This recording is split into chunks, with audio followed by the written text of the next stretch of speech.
Welcome back to Blues Garden. This is my channel year-end review. I'll do a gardening review later on, but this is the review of the channel itself. Over 56,000 views, 2,400 hours, and that's interesting because I've got about an average of 3 minutes per video. Most of my views came from playlists, and only about 1% came from external.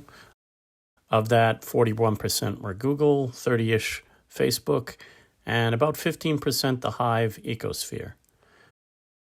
About 90% of my views were from the US, and 95% of the time watched.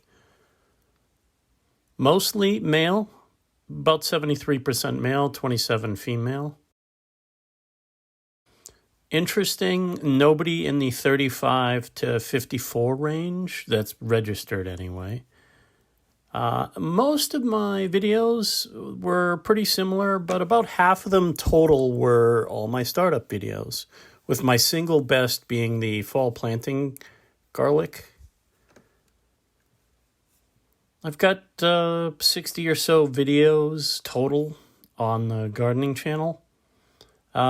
Please feel free to share and subscribe. Interesting that most of the people watching are not subscribers. Help me grow and help you grow in 2024. Thanks, and don't forget to like and subscribe for more Blues Garden tips.